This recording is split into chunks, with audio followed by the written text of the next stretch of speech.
Yo, what's good, everybody? Welcome back to Elders Boxing. Back again with another one. We'll get you guys ready for this fight week coming up, March 12th through the 16th. So, we got a lot of stuff to cover, man. Salute to everybody coming through the building as well. I appreciate everybody coming through for sure. You guys can follow me on my social media, scrolling across the bottom, Twitter, Instagram, tap into the website, eldersboxing.com. I have the schedule up on the website, so you guys can go and refer to that. You know what I'm saying? So we're going straight off that for sure. Yes, sir. My man JD in the building. What's good with you? Salute. All right, we're going to get into it. So, early tomorrow morning, we got this card down in Australia. We got Keith Thurman versus Brock Jarvis. This is the full card right here. Now, they're going to show this on pay-per-view down in Australia, ESPN Knockout Live. If you want to catch it on a replay, PBC is going to air it on their YouTube channel. So if you guys want to wait a little while, I think it's going to come on like 9 o'clock Eastern. So if you guys want to wait, but the card going to actually start pretty early. Like, I think it's like, I know it's 1 o'clock on the West Coast, so 4 o'clock East Coast. But this is the full card right here. You guys want to tap in with it. I like Mateo. Mateo Tapia is on this card. He's a fun fighter. He had like a Fight of the Year candidate last year. He's a good fighter. And then you got Michael Zarafa. He's on the co-main. So he's in position to get a big fight. Depending who wins and who loses, Zarafa can be fighting either Tim Tszyu. He probably can fight Keith Thurman. He in the mix in that. You know what I'm saying? I know Keith Thurman and Tim Tszyu supposed to fight not April 6th, excuse me. They're supposed to fight July the 6th. Tim Tszyu is coming back April the 6th to face Joey Spencer. But depending who wins and who loses, Zarafa can be in the mix. So that's what it is. Y'all tap in with him. But back to Keith Thurman versus Brock Jarvis. So it's interesting. There's a lot of unknowns with this fight. You know what I'm saying? Martha Prince in the building. Salute. Blunt Sports, what's good with you, bro? Salute. Yeah, early in the morning, depending where you at. Yes, sir. But there's a lot of unknowns with this. Yeah, that was fire, bro. That was on the Mutazaliev Tim Tszyu card. That shit was fire, for sure. So, Keith Thurman, we haven't seen him in 3 years since the Barrios fight.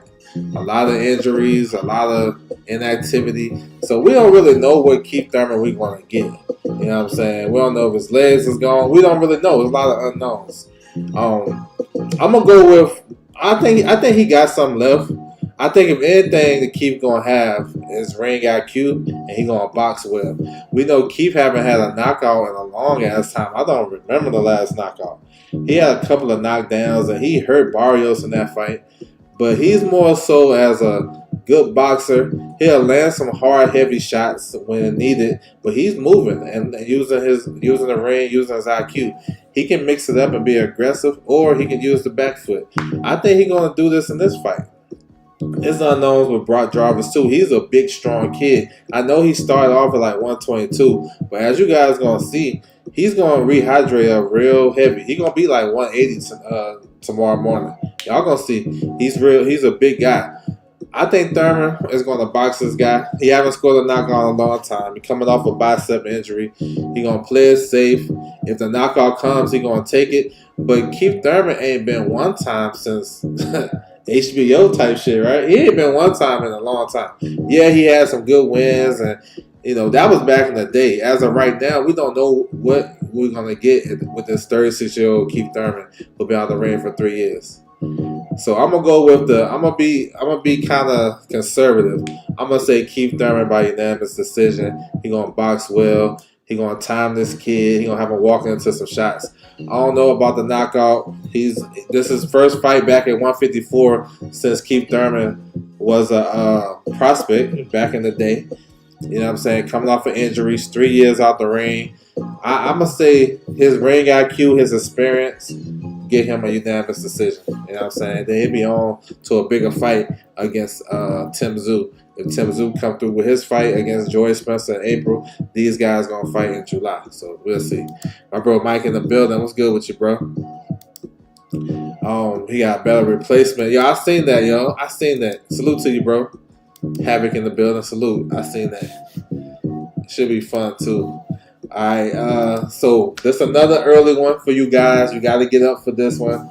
This is 3 title fights early in the morning, ESPN Plus from Japan. We got Kenshiro Tajiri versus Sergio Yukuri. This is a unification at 112 pounds, WBC, WBA. Real good fight. You know what I'm saying? Yeah, it's a good fight. And like I said, I mentioned before, these guys in Japan, they don't waste no time getting to the unifications and getting the big fights. So that's a good one. Early in the morning, ESPN Plus, man, y'all got to tap in. Undercard, you got 2 world title fights. Anthony Osakawa, WBO champion at 112 pounds. So it got some meaning for the main event. Osakawa, he fought Kenshiro coming off of he was a late replacement. He came up short, but he rebounded, moved up to 112, got him a world title. He's going to face former world champion Kawaguchi, who Kawaguchi lost to Kenshiro down to 108 pounds in a unification bout. So these guys are actually fighting each other. Just because you lost, that don't mean you gotta, you know what I'm saying, you can't come back and bounce back. That's a good fight. Former world champion Kawaguchi, he can fight. He's solid, you know what I'm saying. Osakawa may be the fresher guy, but this is gonna be a fun fight. You know what I'm saying? Y'all make sure y'all tap in. And then the other world championship fight, it's at 108 pounds. Awata versus Rene Santiago. Santiago is the WBO mandatory from Puerto Rico. Solid, tough competitor. You know what I'm saying? He probably should have been world champion. He gave Jonathan Bomber Gonzalez a good fight. That was a real good fight, hard to score. But Awata is a good puncher. He's solid. He just won the world title last year. So, this is a good card. You know what I'm saying? Early morning, you guys want to get up early, tap in. East Coast, y'all got it better because, it's a later start time. But definitely, if you guys can, get up, you know what I'm saying, catch this card right here from Japan. It's pretty solid, yo. I ain't gonna lie. 3 world title fights, and it's gonna be good for good matchups, too. For sure. He said, I watch every big Japanese card. They always have great fights. This should be another great event. Now, for sure, bro. I agree with everything you just said. I'm looking forward to it, for sure. All right, so we got a King's Promotion card, March the 14th, up in Pennsylvania. And we got some notable guys on this card. You can also catch this card on the Zone Friday night, March 14th. You know what I'm saying? Teaching the building. What's good with you? Salute to you. So it's going to headline by Yuri Cedeno, the middleweight prospect. He's facing Ulysses Rivera. I like Cedeno. He's a Dominican prospect. In the middleweight division, he can kind of get fast-tracked as a contender. We're going to see, but I like him, though. He's a good fighter. So, yeah, he's going to headline. You got some notable names on this card, though. Joseph Adorno is on this card. He's going to face Wesley Rivers. Bryce Mills, who is from upstate New York, he fought on some top-ranked cards. He got Alex Martin. That's a tough fight. Alex Martin, y'all remember he used to fight with Golden Boy, and they released him. He lost to Oscar Duarte, so they kind of moved on for him. Light heavyweight prospect contender, Atif Overton is on this card as well from Philly. You know what I'm saying? Good fighter, too. Y'all can check him out. Brittany Sims. Now, if you guys not familiar with Brittany Sims, I think she can win a world title pretty soon at 118 pounds. She's been on a roll. She's on a hot streak. I don't know if you guys follow women's boxing like that, but Brittany Sims, she's like number 1. I think she's a mandatory in the WBA at 118. She got a couple losses early in her career, but since then, she's been on a tear. Like, she on something different. She on a hot streak. You know what I'm saying? So, she'll be on this card as well. So, not too bad, though. You know what I'm saying? Friday night. Kind of like a prospect show. But you guys can tap in with King's Promotion. And check out Yuri Cedeno. He nice. He nice. You know what I'm saying? He nice. All right, Saturday. So, we have a Queensberry card. Catch this live on the Zone. You know what I'm saying? This is Nick Ball versus TJ Doheny. You know what I'm saying? We're going to get into that fight as well. Should be a solid, it's actually a solid card.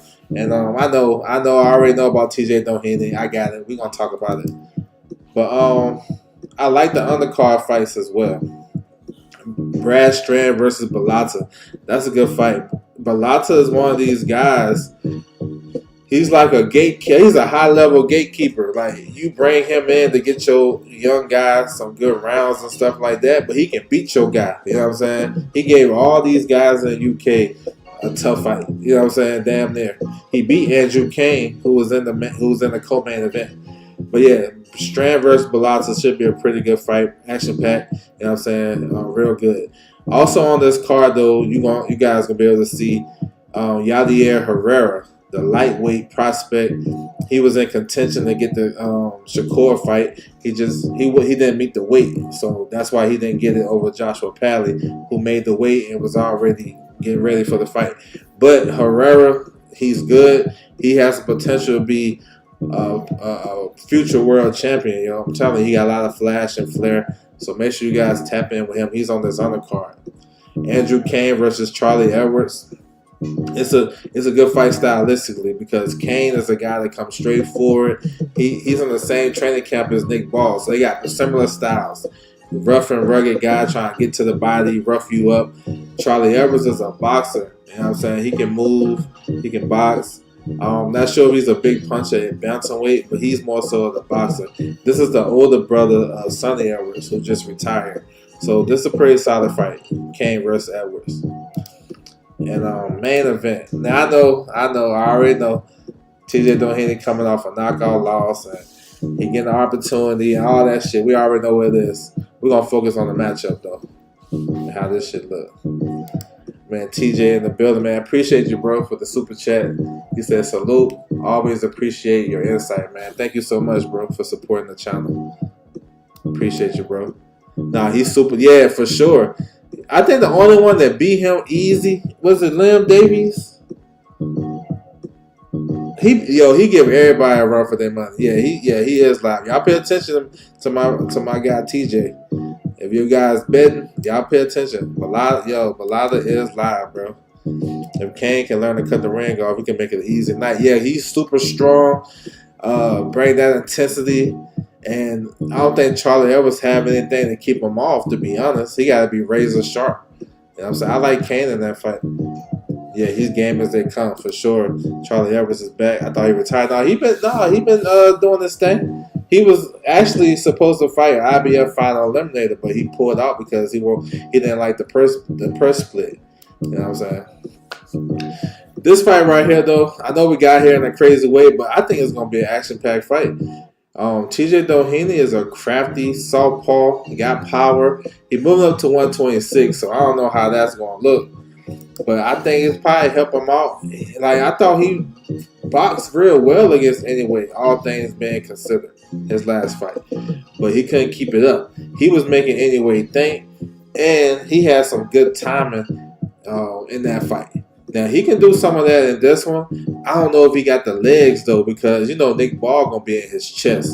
You know what I'm saying? And he going to have to get some space so he can punch. Nick Ball will smother himself. He'll smother you himself, but he know how to get his work off. And he'll just maul you. You know what I'm saying? He'll maul you to death type shit, right? But if TJ Doheny, I'm trying to tell y'all, if he can get some space and let that left hand go, I want to say Doheny may be the bigger puncher, like just a single punch.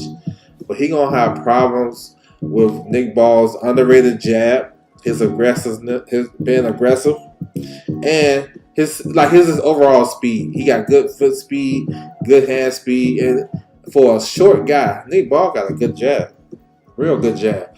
And I think he got a lot of momentum. Now, this is like his second lighter fight, you know what I'm saying? Because before, he had like a 4-fight run where he was facing tough guy, then real good guys back to back. So they giving him some easy money right here. And he's in position. It's kind of like it's like to see how well you're going to look against a common opponent, because we seen Anyway what he did to Doheny. He broke his back type shit. So Nick Ball is trying to get an Anyway fight at the end of the year, December. So this what this fight is about. But I'm telling you, don't sleep on TJ Doheny. I'm just trying to say, I like Nick Ball to win the fight, but I won't be surprised if he give Nick Ball some solid rounds and some scares, honestly. So we're gonna see though. I'm gonna take Nick Ball though, and then Nick Ball, with a win from him, he's in position for some good unifications in that division. I like the Angelo Leo fight. Stephen Kubor Steph. I like that. You know what I'm saying? They can unify. He also have a mandatory in Cuello, the one who just had a comfort behind victory on the Benavidez Morel undercard. So that's his mandatory. We're gonna see. I expect Nick Ball to win for sure. He gave Mick Collin problems when Collin was undefeated. I'm telling you, Balada ain't no easy money. Thomas Hill in the building. What's good with you, bro? Salute. Ronnie Rios was having a ton of success against Nick Ball. He was doing well. I just think he just faded, and I think he just faded down the stretch, and just the overall, wear and tear of Nick Ball's strength and being rugged, it got to him. Yeah, TJ can crack. He got some pop. You know what I'm saying? I wouldn't be surprised if it's competitive either. Yeah, I think early it will be. Pinch his stomach through his back. Nah, for sure. He did. Ball versus Leo or Schooler is legit. Yeah, either one of those unifications, I take it. Espinoza too. I know Espinoza about to fight Vasquez on May the 10th. No. I think he's fighting on Anyways card. No, I want to say. Oh damn, which one is it? He fighting in May. We're about to get an announcement. Announcement. I believe Espinoza and Vasquez is on Anyways card. But we're gonna see. Career looked over a couple years ago, but salute to him. Yeah, he went to Japan, kind of got his shit back together, got the Anyway fight, and then his team was able to get him another world title fight at a higher weight class, coming off a knockout loss. You know what I'm saying? So we're gonna see. Alright, switching gears. This card right here, this is Marv Nation. You can catch it on the Zone. And this is like an upstart promotion company. They've been keeping their guys pretty active as well. Armando Vargas is on the card, one of the Vargas brothers. Nathan Hernandez, that's the promoter's son. Lawrence King, he's a light heavyweight. He's like number 6 in the WBA. He was just in training camp. He's a southpaw. He was just in training camp with David Benavidez, getting him ready for Morel. He's on this card. He got William Langston. You know what I'm saying? So, pretty solid. You got Merriweather on the card. I like him. You know what I'm saying? Robert Merriweather the third. He's a good up-and-coming prospect. So, yeah, you can catch this on the Zone. This card right here. So, it's going to be on the same time as Ammo's card, but still. Man, boxing, I still be tapped in no matter when it's playing. You can always go back and forth type shit. And sometimes, these cards starts a little early, and it'll be all before the main event of the other card. So we'll see. Alright, get into this Ammo card. So I like this card though. I ain't gonna lie. It's a lot of good fighters on this card. Ammo versus Patrice Voney. We're gonna run up and down this card though and talk about it. The two main fights. But you got Jermaine Ortiz on this card. He got Yomar Alamo. I mean, Jermaine Ortiz, when he's aggressive and using his athletic ability, he's hard to beat. I thought he beat Teofimo, even though I felt like he should have pressed more to get the benefit of the judges. But I like Ortiz. He can fight different styles. He can fight southpaw, righty. He can be aggressive. He can be a boxer. You know what I'm saying? He's a legit dark horse at 140 pounds.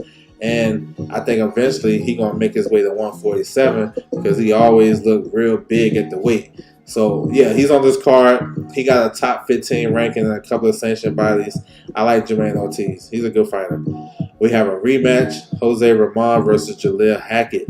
So, these guys fought in December on the Hitchens and Poirot card. I thought Jaleel Hackett won the fight. I thought he was more aggressive, had a higher work rate. His power wasn't there like that, but he faded late. And then they gave it to Ramon. So they run it right back. He's still gonna have some issues because Ramon is a taller guy. He can box a little bit in there. Jaleel Hackett gonna have to, if he don't get tired, I think he should be able to win this fight. You know what I'm saying? But we're gonna see, how he gonna respond coming off a loss, his first loss of his career. How he gonna respond? Is he gonna press the action? Is he gonna stay poised and box? Or he gonna try to, do shit he don't normally do? We're gonna see. Amari Jones, Olympic bronze medalist, U.S. Olympics bronze medalist. He's making his pro debut and his matchroom debut on this card. Hometown fighter, Amari Jones. I like him. You know what I'm saying? I like what he brings to the table as a boxer. And then you can tell he can be able to sell himself. You know what I'm saying? Good interview, all that shit. He's facing an Italian fighter. I remember he fought Xander Zayas on Top Rank a couple of fights ago. So Amari Jones, this is a guy that's like 14-5 or 14-3. I forgot his record, but he got like over 15 fights. I like this matchup. It's a 6-rounder. He should bring out some fans. So yeah, it's good to see these guys pro debut. You know what I'm saying? And I think he's gonna look well in this fight. All right, let's move to it. So we gotta talk about this. I know a lot of people don't understand this, but yeah, talk about Manny Chance, a good fighter. You know what I'm saying? Signing with Top Rank. Southpaw, he's in that same camp with Shakur Stevenson. Yeah, they don't have to slow his pace. They can get him in 6-rounders. You know what I'm saying? He already got 2 fights lined up already, March 29th and June 21st. He's gonna be a future world champion. You know what I'm saying? Future world champion. Whatever division he want to fight in. Good fighter. Berlanga opponent is poor. Yeah, so let's speak on this, right? So Edgar Berlanga coming off the Canelo loss. Big profile fight. You know what I'm saying? He's taking a big step down in competition against Jonathan Gonzalez Ortiz. I remember watching Ortiz fight back in the day. He fought Sergey Zinzirek back in the day. You know what I'm saying? And he retired for 10 years, came back, had a fight or 2. I mean, I understand why Berlanga is right here because this is his last fight on Matchroom, and he's just fulfilling his contract. And this is what they have for him. So I don't like the opponent. I think Berlanga should stop this guy in like 2 or 3 rounds. If he is what he say he is, we should be out the door in 2 rounds. Just keeping it a buck. He should start another knockout streak after this. I just have a feeling we've seen the best of Berlanga. I just think we have. And he is what he is. I think he's a strong, solid puncher with decent skills, but he don't utilize a lot of his gifts like he should. I think he got a good crispy jab. He don't always commit to it. He's looking for so much power. I think he mess around and go 10 rounds with this guy. I won't be surprised. You know what I'm saying? But he has to make a statement. He has big fights ahead of him. Even with the Canelo loss. That Caleb Plant fight, that's a big-ass fight, y'all. They can headline and do some good numbers, social media-wise, content-wise, all that shit, because both guys going to sell the fight. He called out Charlo, but we ain't seen Charlo in a couple of years. I'm not even going to touch on that. But Caleb Plant, that's the fight. I also like Pacheco fight and Billy, but the Caleb Plant it can do a pay-per-view. Given a good undercard, it can do real well. You know what I'm saying? So yeah, I think he gotta bounce back. He has to look good. If he go 10 rounds, he gonna get a lot of heat, because the only thing we look at is this guy he been retired for 10 years, came back last year, had a fight, and now you fighting him. You know what I'm saying? He should have fought, if anything, he could have just fought Gabe Rosado, at least, you know what I'm saying? So we're gonna see. This is a fight Berlanga should win. He wins this fight in explosive fashion. Then he put himself in position to get a big fight with Caleb Plant. After that, be dope. You know what I'm saying? He said, cool. Yeah, look out for Chance. He's going to be on Mayer's card. Michaela Mayer, that's another good card. A lot of good fighters on that card. And then he fighting on Vito Melnicki's card in New Jersey, June 21st. So he got a hometown fight. You think they lining up Berlanga versus Plant? I mean, he becomes a free agent. He'll put himself in position to get the Plant fight, and especially if he go work with ProBox, because ProBox have been getting their fighters big fights. His coach is like an in-house ProBox trainer. So yeah, bro. I don't see no other fight that makes sense other than Plant. I ain't gonna lie. I think Plant, it sticks out so much. Just other fights for him, for sure. But he did a good job promoting that Canelo fight. You know what I'm saying? All things being considered, they like how he handled himself during the fight week and all that shit. PBC was impressed. So I'm thinking they're going to bring him back. You know what I'm saying? Against Caleb Plant, which would be a cool ass fight. You know what I'm saying? So it'd be a lot of animosity, a lot of drama, a lot of shit talking. Let's go. You know what I'm saying? That should be his fight. All right, main event, yo. Listen, yo. This is one of those fights, you guys. You betting? You might want to look at this. Look at these odds and see where they're at because Volney is super live in this fight. He got a tricky style. He like 6'1", 6'2". He can box. He can come forward and get you, but he's very crafty, and he really don't get hit a lot either. He's gonna get Ammo a tough fight. If Ammo runs through him, that's saying something. Volney is very tricky, yo. He's tricky, and he got some decent pop too. This can be one of those fights where Ammo may have problems getting in the inside, like he did against Hamza Shiraz. And that happens, and Volney can able to push you back. He get a lot of confidence as the fight goes on. This is gonna be a tricky fight, and this is a fight Volney can win. Like, I ain't gonna lie, yo, I think Volney can beat Ammo. We're gonna see Ammo's strong, he tough, he got good power, he got heart, he know he gonna go down swinging, and this is his show right here. He's the main event.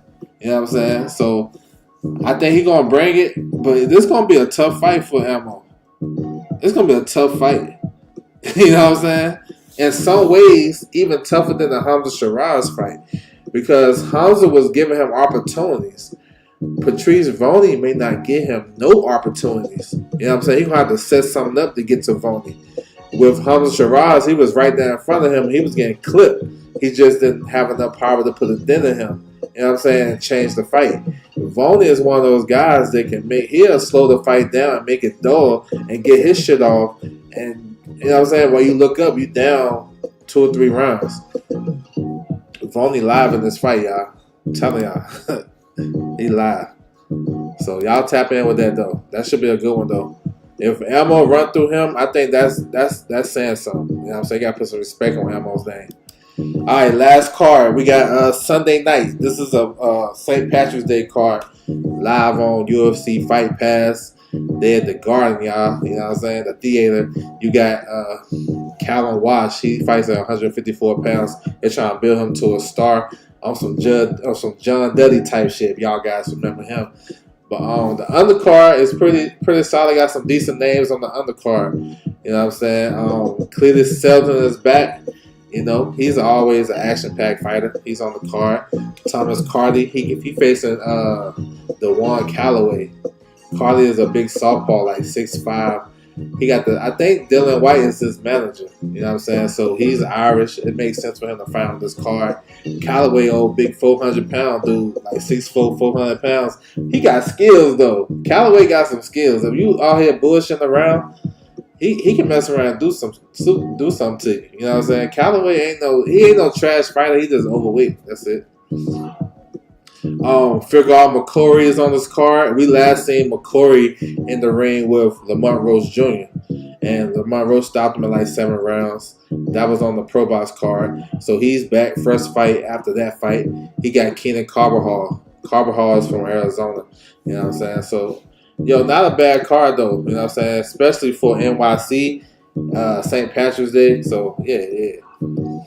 But the main event, Callum Walsh versus Sutherland. Dean Sutherland. I like Callum Walsh. He's an action-packed fighter. At 154 pounds, they got a lot of young talent coming through 154. You know what I'm saying? Jesus Ramos. Fundora is pretty young. You know what I'm saying? A lot of young guys. Virgil Ortiz coming through. Xander Zayas. He's like under that. But he has a potential to be a big star. You know what I'm saying? He's backed by Dana White. Dana White come to all his fights. All his fights have been on UFC Fight Pass. He's a excited fighter. He's a southpaw. Good body puncher. You know what I'm saying? He's a good fighter. You know what I'm saying? He sold out in Ireland his last fight. I like this guy. He good. I'm going to this fight. Okay, yeah, you gonna have a good time then. I know y'all gonna be out there drinking and shit. He's very one dimensional. Yeah, he is, but he's fun, and I think he's young enough to get that together. Depending on what he is trained by Freddie Roach too. So let's see what Freddie can do with him. I like to see some wrinkles. I like to see him set shit up and not rush everything. But the way they building him and putting him in spots like this, he gonna be alright. Yeah, Villarreal is a tough. Yeah, he's tough for anybody. But yeah, I remember that fight. Yeah, tough fight. Tough fight for him. He came through it, but it was a close fight. So yeah, hopefully he learned from that. That's what these guys need. These young guys. And Callum Walsh got some world rankings right now. So they talking about doing a big event at MSG with Xander Zayas and Callum Walsh down like a year or two from now. You know what I'm saying? If they can keep building these young guys to look like stars in their community, MSG, NYC, like the Irish versus Puerto Ricans. You know what I'm saying? We already got Katie and Amanda. They can do something like that with these young guys down the road. So yeah. At least they match them tough. Yeah, they do. They do. Yeah. They got some solid matchmaking at 360. Like I like how they matching Omar Trinidad. He can match pretty well. He's number 2 in the IBM. So yeah, they know some good shit. So that's what it is, man. It's a solid fight week. Make sure you guys tap into it for sure. You know what I'm saying? I can't wait to see Keith Thurman though. I ain't gonna lie though. I ain't gonna lie. I want to see Keith Thurman, see what he got left. Just a recap real quick. We got Keith Thurman versus Brock Jarvis. If you want to catch the replay, it'll be on the PBC YouTube channel, 9 o'clock East Coast time. But I'm watching that shit live. ESPN Knockout. You know what I'm saying? So yeah. But I think Keith wins. But I don't know. Like I don't know. With these fighters that we kind of grew up watching and stuff like that, when they start to get faded, you don't want them to lose. Like you know what I'm saying? Like back in the day, I wasn't really like a Keith Thurman fan. I was like, okay, he can fight, he talking shit. But now I'm also of a Keith Thurman fan now, like because it's like sentimental type shit. You know what I'm saying? So we're gonna see. Y'all gotta check this card out though. This might be the best card, top to bottom though. 3 world title fights, pretty good card. Tajiri versus Okuri. Unification, WBC, WBA at 112 pounds. Oscar Waga is the WBO champion at 112. He in the mix. If he can get a good victory over Karaguchi, Walter versus Santiago. So yeah, bro. This is ESPN Plus in Japan, early morning. So we got 2 early mornings back to back. You know what I'm saying? Wednesday and Thursday. So y'all tap in. Friday night, we got King's Promotions. This on the Zone. Yuri Cedeno, real good fighter, Dominican fighter. He fights at middleweight. You know what I'm saying? He have a lot of highlight reel knockouts too. He's a heavy-handed fighter. Then Saturday on the Zone, we got Nick Ball making this second title defense. He's gonna face TJ Doheny, which can be a crafty fight, but I expect Nick Ball to win. You got Kane versus Edwards, Strand versus Bellotta. Yo, look out for Bellotta, yo. And for the bet guys that bet, that guy Bellotta is live in every fight that he have. I think he done fought every Queensberry fighter that fights at 122. All right, we got Marv Nation on the Zone this weekend, Saturday. So make sure you guys tap in. We got the Vargas brother on there, Lawrence King, Robert Merriweather on the card. Then we got the Matchroom show, Ammo versus Voni. That's a good fight right there, y'all. Middleweight division. We got the return of Edgar Berlanga. We got Jaleel Hackett trying to get revenge. Jermaine Ortiz on this card. We got the pro debut of Amari Jones. We got, this is a solid card. Good names. Good names. Should be a solid card as well. And then we're going to finish it off Sunday night. UFC Fight Pass. Wash versus Sutherland. They building Wash to be a star, you know what I'm saying, in the New York City area. So I make sure you guys tap in, though. St. Patty Day. Yes, sir. He said, yeah, White his man. Yes, sir. I thought so. He fought a lot of Dylan White's on the card. So, yeah, I want to salute everybody coming through the building. Make sure you guys hit the like button and subscribe. You You can follow me on my social media, scrolling across the bottom, Twitter, Instagram, tap into the website, ldubsboxing.com. That's my time. I see your real exposure. Appreciate you, bro. Salute to you. Hit that like button. I saw you. Yes, sir. Appreciate you. Dana White is pushing. Yep. Dana White pushing. Thank you for that super chat, bro. You know what I'm saying? Appreciate it. All right, guys. I'm out.